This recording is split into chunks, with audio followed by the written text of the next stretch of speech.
This series contains adult language and descriptions of graphic violence. Listener discretion is advised.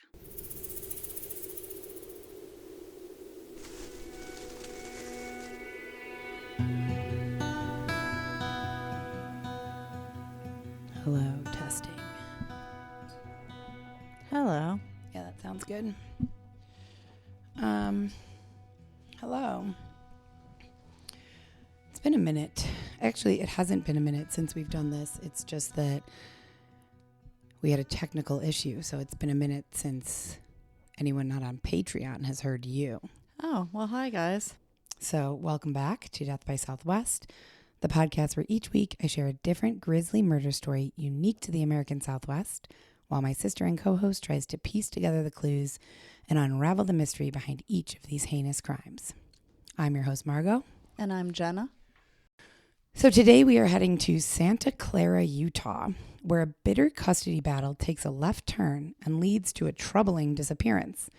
With little physical evidence, police must rely almost entirely on digital data to find out just what happened and try to find the missing person before they become a murder victim. We got a comment last time that, which I think is actually a very accurate comment, not a comment, a review. That's On what? On Apple. The one where she says she likes us or likes the show, but she's like internally screaming that we spent 30 minutes on an intro and sense of place and then we make it 2 parts, which is, that's a fair complaint and a fair kind of irritation. And truthfully, it's just because if we don't make it 2 parts, then it's like a 90-minute episode. And also listeners right now are probably saying, well, it wouldn't have to be a 90-minute episode if you just get to the story. That's true. But we did talk about we listen, Yeah. we read, we listen, we hear, and we did just chat about a potential solution, compromise kind of. Yes, a compromise, yes. We were saying that if the next time we have a 2-parter, which who knows, it might be today, we never know going in. It just depends on how long it takes us to do. If we have another 2-parter, then we're going to also split the sense of place in half. So do, part 1 with part of the sense of place, and part 2 will put some of the sense of place there too. So it's not because I kind of agree with that comment. That's not really fair. You're getting like a episode that's mostly just sense of place. Yeah, that makes sense. Yeah. Let's see. Anything else that I wanted to say right off so I don't forget. Today's episode, I said this to Jenna, I'm going to have to start paying Jane Buttkiss some, like a finder's fee, because she leaves us these wonderful voicemails and suggests cases that are actually really, really good. And today's case comes from her suggestion. And we've done 1 or 2 of her suggestions. We've done at least 1 or 2. And then I have like another 2 or 3 or maybe 4 on my list and I've looked at each of them a little bit. And we're definitely going to do them. Well, that's interesting because sometimes I'll send you, not that often, but like the other day I sent you those 2 that I didn't look up or research at all. 1, because I don't want to know in case you pick them. But I actually just thought of that rationale as to why I don't. Yep. I just sent it. I actually totally forgot that you sent those and I didn't look into them at all. Well, I was going to say, that's fine. I don't care. No, I should. But I thought you might have, and maybe they didn't fit the bill. So I was thinking, oh, wow, she actually...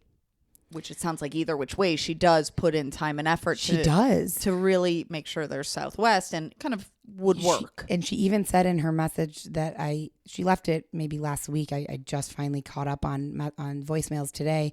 She said, I'm always trying to look for one that has something kind of different or interesting. And I won't tell you what she thought was different or interesting about this one, but she told me, and she doesn't just say like a name. She's like, okay, so this person, and it takes place here. And she like gives me like a pretty good overview. I actually was taking notes today, and yeah, it ended up being, I think it's an interesting one. And so it helps out a lot. And I encourage anyone who, wants to or cares to or comes across a story that might work to please, leave us a voicemail, send a DM, an email. There's 8,000 different ways to get in touch with us. It's super, super helpful and very appreciated. So thank you, Jane. All right, well, let's just jump right into our, you know what I did say in the bonus episode? And I lied. You're right. You said, now that you said it, you better actually do it. Remember I said I'm going to get to all the Instagram messages this week? And I totally didn't. I didn't get to any of them. Stop saying that stuff then. Ugh. Say it to yourself, write it down or whatever. But yeah, it's not great. I'm sorry, guys. I'm going to try. It's been a busy, crazy busy week. People have heard you say that like for 56 weeks. I know. Well, no, because for a while, remember, when I lost my job, like it wasn't that busy. And I think I was much more active on socials. Now I have a few little freelance jobs that do take up a amount of time. And also, I think it would be, well, no, just shut up me. Go on. Okay. All right, let's get into the sense of place, because I also have I have some trivia that has to do with the episode, not about sense of place. Thank God, because as we've known, or as we've seen, Utah is not my... Yeah, not your sense maybe of... Maybe U.S. geography isn't my... Although I have been playing Jeopardy, so who knows? Oh, okay. Well, I'd never heard of Santa Clara, Utah. Have you? No, I thought it was going to be California. It does sound like California, yeah. It's situated in southwestern Utah within the St. George Metropolitan Statistical Area. It's bordered by the town of St. George to the west and southwest, Ivins to the northwest, and the Santa Clara River to the east. About 2,700 feet elevation. It's hot desert with hot summers and mild winters. It sounds very similar to, honestly, Arizona. Yeah, because if it's southwest, it's very close to Arizona. Yeah. It's right here. Mm-hmm. The economy of Santa Clara is primarily driven by tourism, agriculture, and the tourism is pretty significant because it's pretty close to Zion National Park and Snow Canyon State Park. I know you want to go there, right? Or you've been there? I haven't been there, and it's super easy. Oh, you want to go to Bryce Canyon? No, I want to go to all of it. Yeah, okay. I also want to go to Zion for sure. Yeah, I've heard it's really, really beautiful. I'm going to write down something on my lookup list right now, but I don't have to say it. Okay. This was another suggestion from Jane. She said, I was just asking for things that we could include or not include in the sense of place, and she suggested maybe a little bit on like the ethnic or cultural makeup. Oh, that's smart. I think we sometimes cover it, but definitely not every time. So it has Santa Clara has a diverse population, which I feel like is kind of true of most, like no city is really just one type of ethnic group or culture. I feel like most cities have some diversity, at least at this point in time, right? Oh, yes, I imagine. And also, when you say city, I think of not even just major metropolitan cities, but I think of and maybe Santa Clara is one, like not major metropolitan, but it's a city. But I don't know. I'll put it on the lookup list. Like, what constitutes a city? Anyways, go on. I mean, Santa Clara is, it only has about 7,500 people who live there. So it's pretty small. I'm not sure I would even call that a city. Right. But that'll be on the lookup. What constitutes a city? Right. But so diverse population, Caucasian, Hispanic, and Native American are the most. It has a historical ties to the Mormon settlement. And there's a significant Mormon population, which at this point everyone's like, duh, we know because we've covered plenty of Utah ones. Yeah. This was another suggestion was average income, which I think is interesting. That's a great one. Yeah. So the average individual income is $27,000 a year, but the average household is $74,000 a year. Okay. So that sounds, and I don't know, but it sounds pretty down the middle. Yeah, down the middle. And I think since we haven't been doing that, I don't have much to compare it to, and I didn't look up anything to compare it to. But if we do that every time now, we'll kind of get a sense of we'll have a baseline. We'll have a sense of place for the income. That's right. So a little bit of this episode takes place in another area that I'm interested to know if you've heard of, called the Arizona Strip. Mm-mm.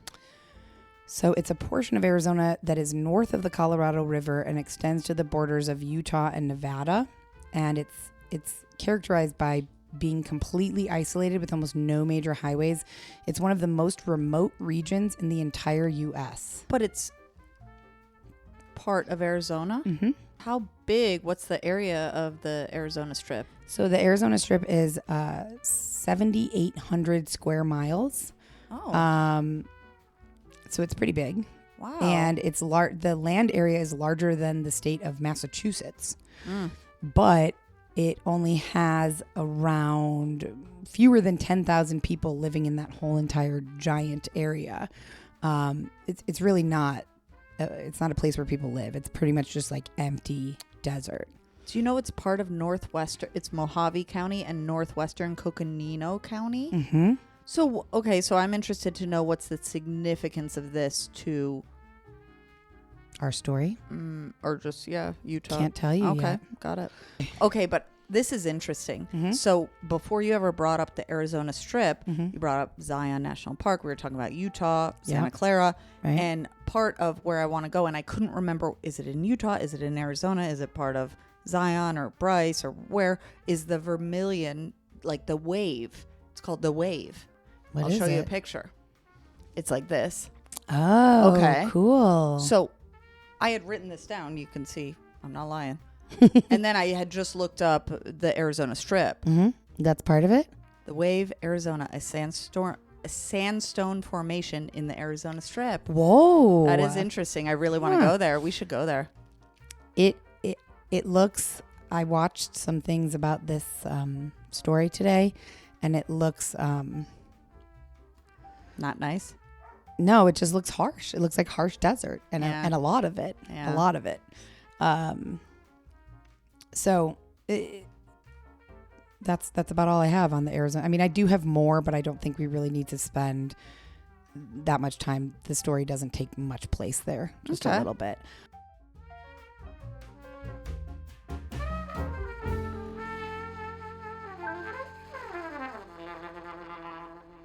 All right, let's jump into our story. I didn't even tell you the name of our people that we will be focusing on. We will be focusing on David Corey Heisler and Kelly Marie Perry. So David was born on November 15th, 1985 in Schenectady, New York. His parents are Kenneth, who goes by Ken, and Mary Katz. Ken and Mary parted ways and divorced in 1986. So David was just a year old. And Ken actually took full custody and raised David by himself. Was David's full name is? David Corey Heisler. It's interesting. His last name is not Katz. No, her name was Mary Katz Brace, actually. But I don't know if she never changed her name when she married. I wonder where Heisler comes from. His dad's name, Ken Heisler. Oh, okay. Yeah. So Ken raised David essentially by himself from when he was about 1 year old. And when David was 5 years old, Ken met and remarried a woman named Debbie. And David, from everything I read, I don't know if he had a relationship with his biological mother. I never heard about her ever outside of just that first year of his life. But David did grow very, very close to Debbie. And after a few years, his dad even said so that David was even closer to Debbie than he was with his dad. And him and his dad were close. I mean, they had a great relationship, but David really took to Debbie, and he had no brothers or sisters, so it was just him. So he was close with both of them. And flash forward to 2009, David was living at home still, and got into a romantic relationship with a woman named Kelly Marie Perry. Most people thought they were very compatible. They enjoyed doing lots of different activities together. Debbie, David's stepmom, said that once she eventually met Kelly, she thought they were a great couple, but David apparently had a habit of not telling Debbie or his dad about his girlfriends and like not letting them meet them ever. Don't know why, but I wonder if David even knew why. I don't know. I'm not sure. But it wasn't that he wasn't close with his parents or he thought they would disapprove. I know that because they had really a good relationship. He just kept his kind of romantic life private. But one day Debbie got a phone call from a family member and picked up the phone and was talking to the family member, and the family member said, "Congratulations on becoming a grandparent." And Debbie was like, "What?" What? She had never even met Kelly, and that's how she found out that Kelly was pregnant and they were going to keep the baby. How did the David's aunt or however family member. I don't know, either some social media or David had told them. I'm not sure. But Debbie and Ken were always kind of the last to know anything about David's romantic life. But Debbie was, excited. And obviously after that, Debbie and Ken met Kelly, got to know her, liked her, said she fit right into the family. And Kelly actually moved in with them. So David still lived with Debbie and Ken. Kelly moved in and had the baby. Wow. So he was living with them while he was getting to know her. And what? Yep. David lived with his dad and stepmom while getting to know and dating Kelly and forming this relationship and getting her pregnant. Yeah. Wow. Yeah. Huh. And so once they had the baby, Kelly, David, and their baby Mariah all lived there with Ken and Debbie. And David was described as a very exceptional father. He loved being a dad. He was super excited about it. Kelly also loved being a mom. David worked at Cliffside Restaurant. I'm not sure as a waiter or what. And so I'm also assuming that probably financially it was helpful to live with his parents and also having help with Mariah and all the things. Yeah. They were, pretty young still. Things went well. They enjoyed being parents. Everybody was getting along until Mariah was about a little over 3 years old. And that's when David and Kelly really started having issues. Never was able to find out exactly what about, just the relationship was becoming a bit of a struggle.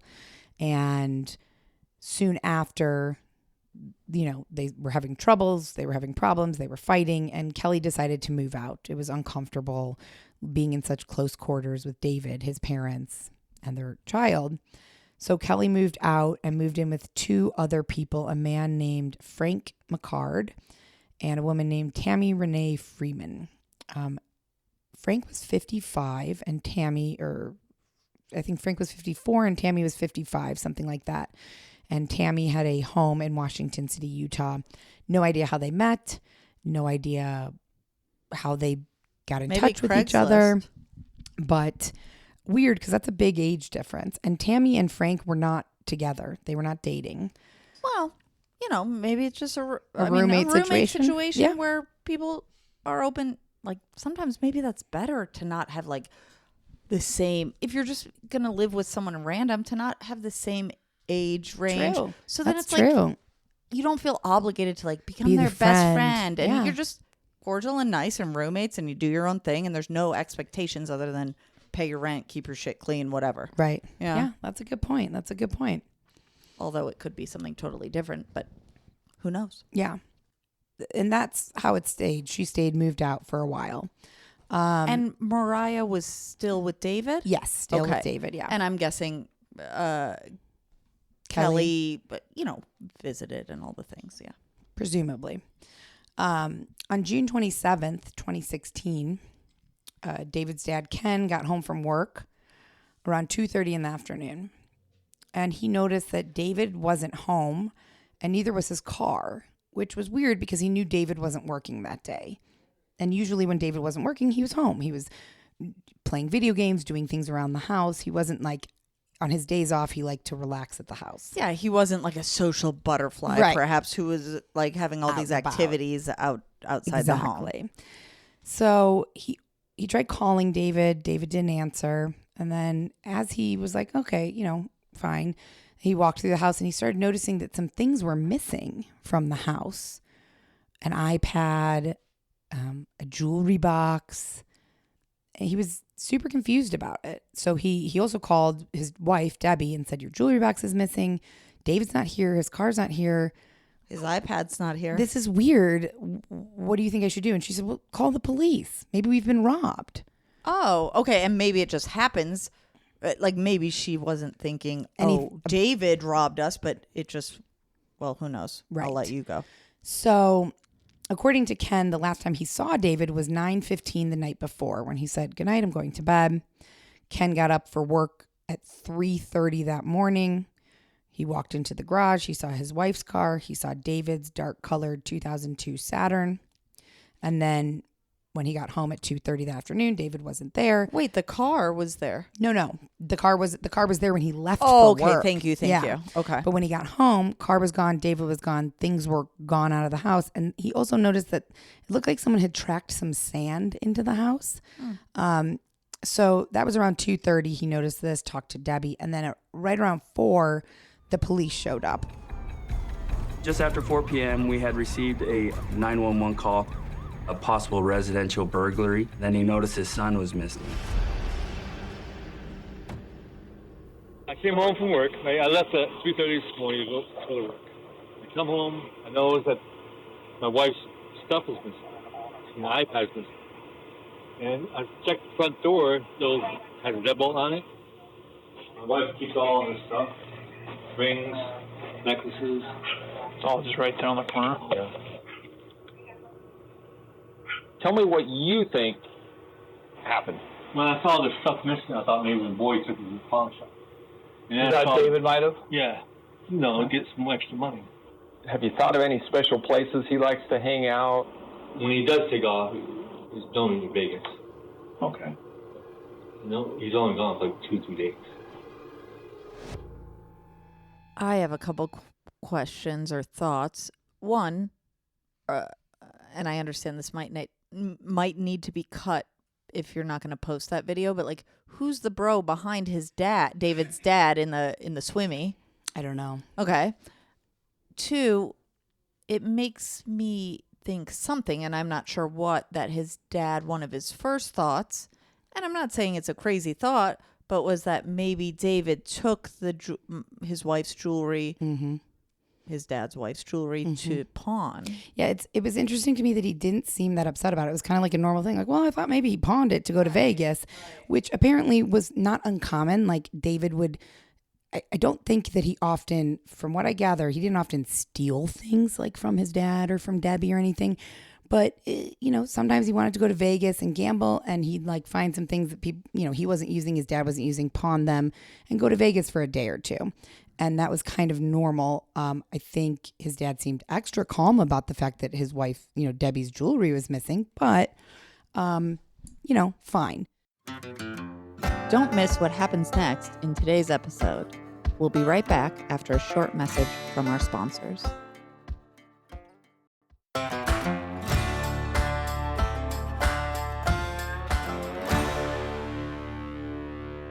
So the police were like, okay, that, if that's something that has happened before, maybe that's what happened.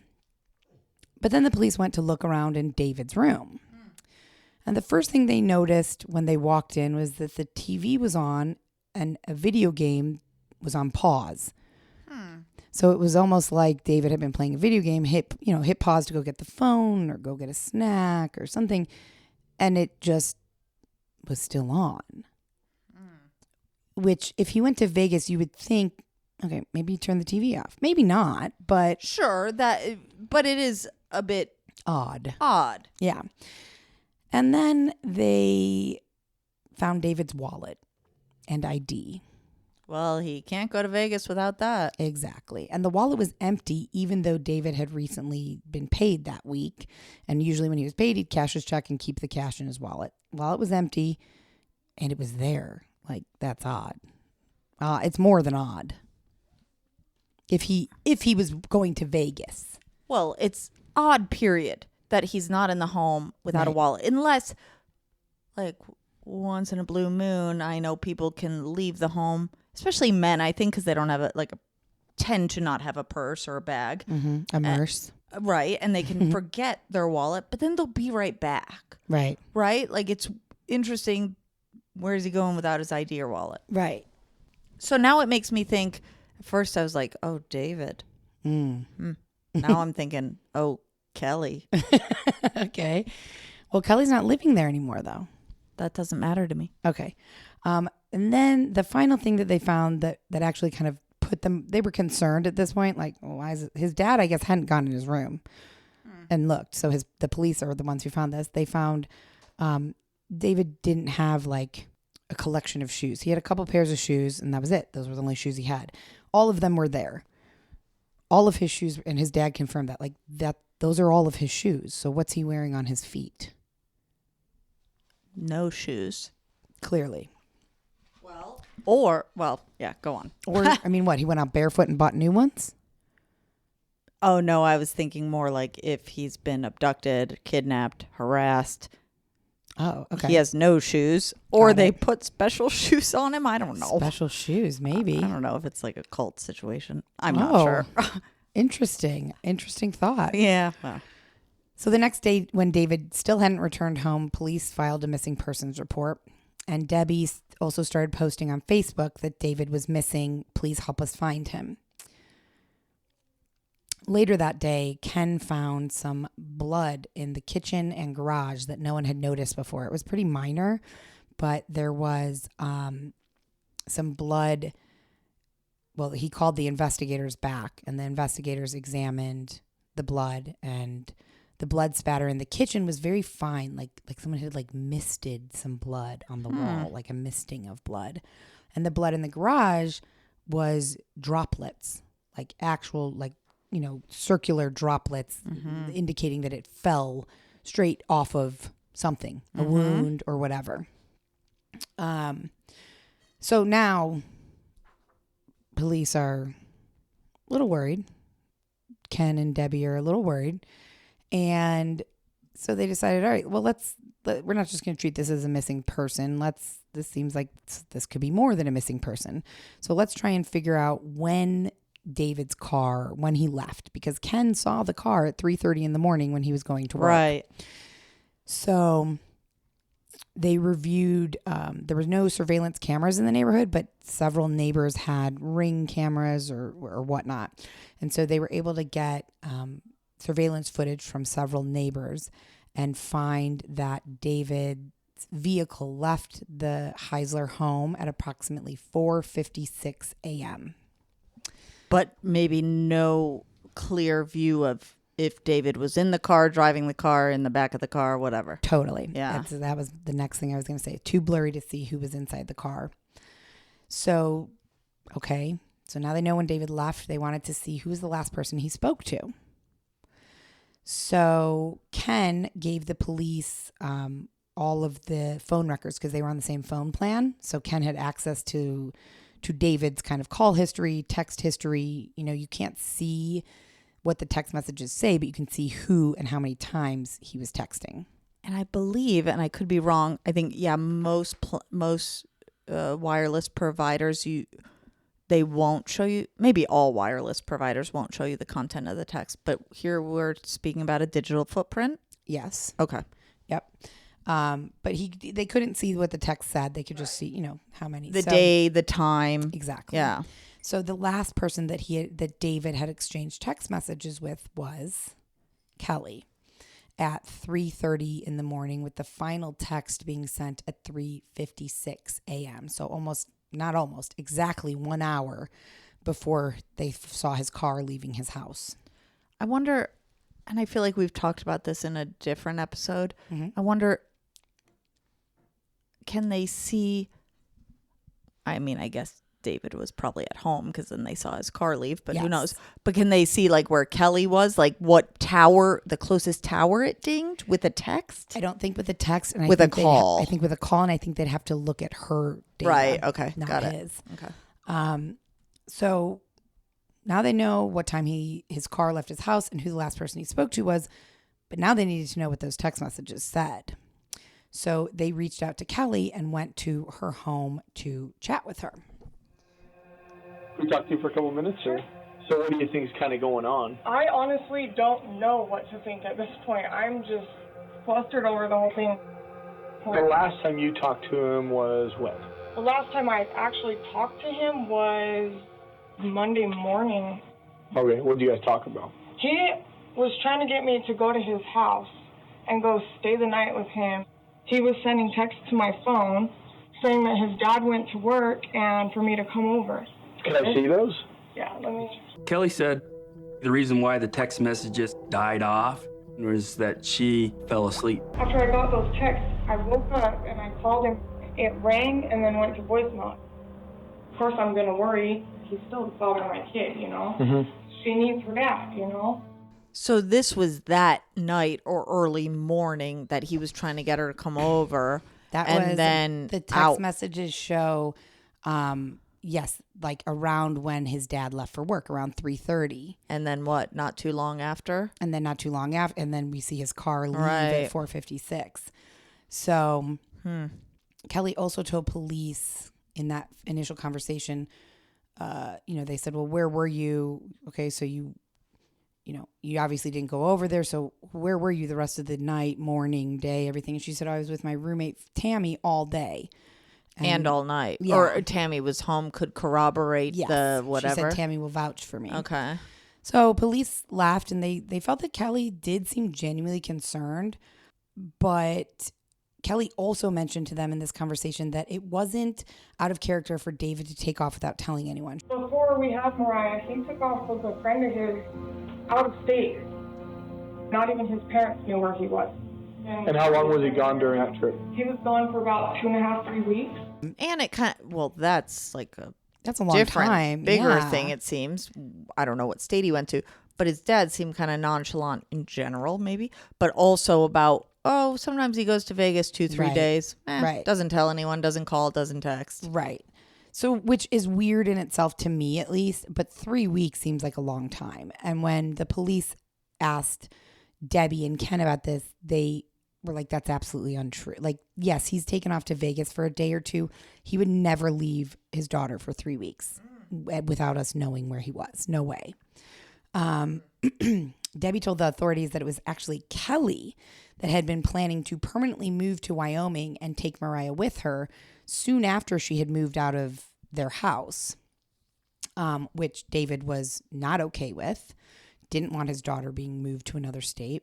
So that ended up resulting in Kelly and David entering into a bitter legal battle over custody of Mariah, which lasted for 3 years until the court awarded David full custody on June 13th. So about 2 weeks before all of this happened, where he's not home and the blood and everything. So June 13th or 2016. Wow. Yeah, June 13th, 2016. Well, where was their daughter Mariah at this time this day? Where was she? I believe that was my biggest question throughout all of this, because there's very little mention of her throughout the rest of the story until the very end. But from everything, I mean, he had full custody, so I believe she was there in the home, probably sleeping. Oh, and maybe Debbie was there? Debbie was probably there sleeping as well. Got it. Okay. Yeah.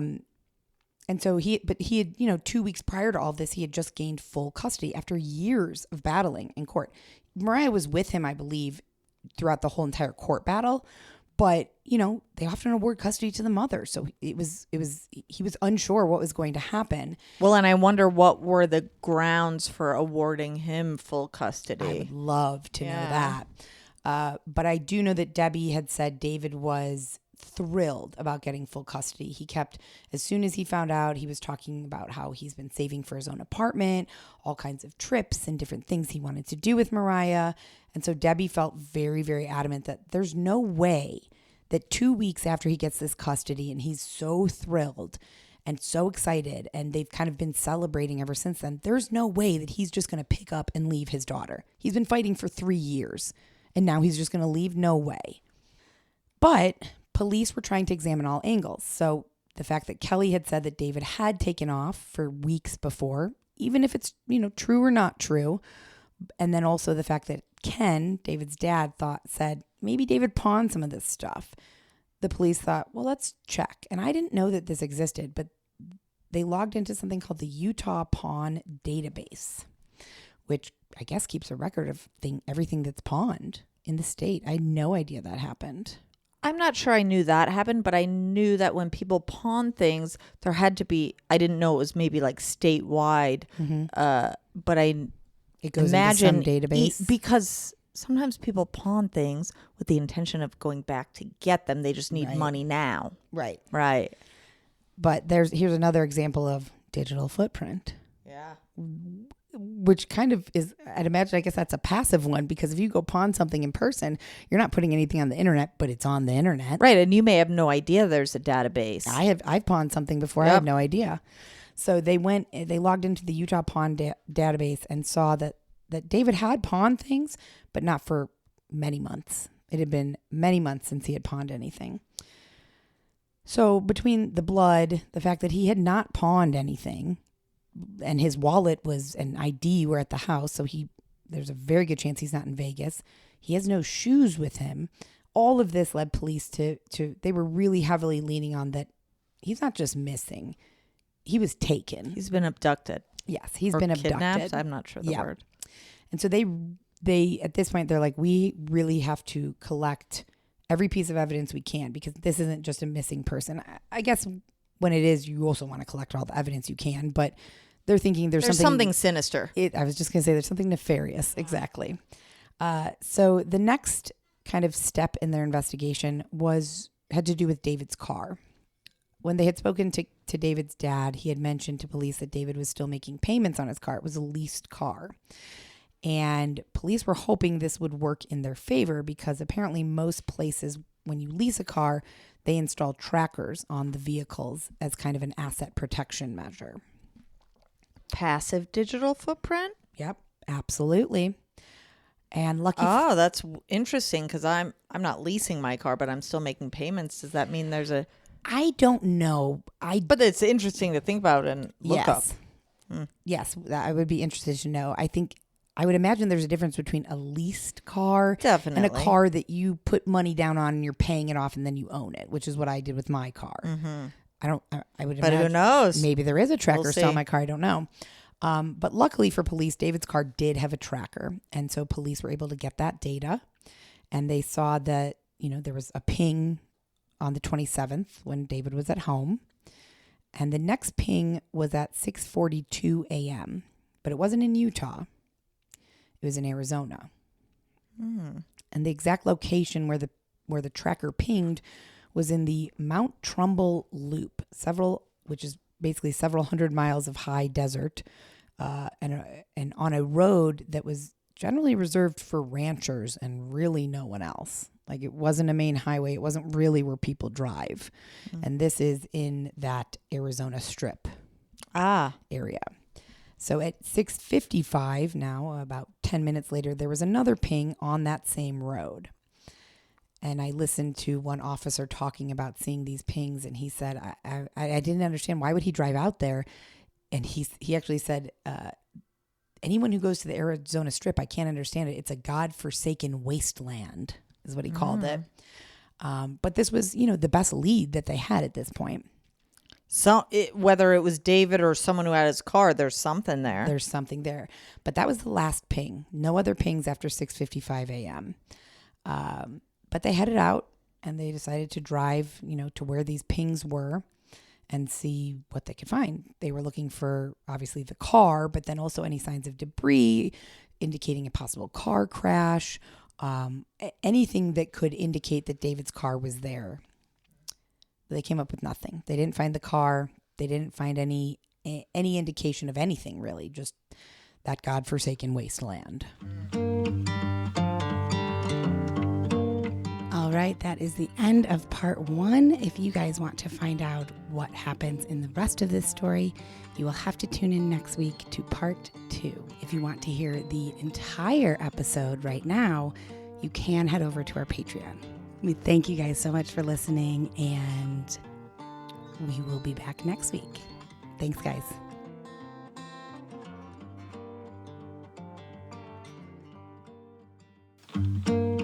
Death by Southwest is hosted by Jenna Schneider and Margot Carmichael. Executive produced by Margot Carmichael. Produced by Jenna Schneider. Audio editing and sound design by Margot Carmichael. Music by Soundstripe. And a special thanks to Edward R. Murrow for letting us borrow his famous sign-off phrase, "Good night and good luck."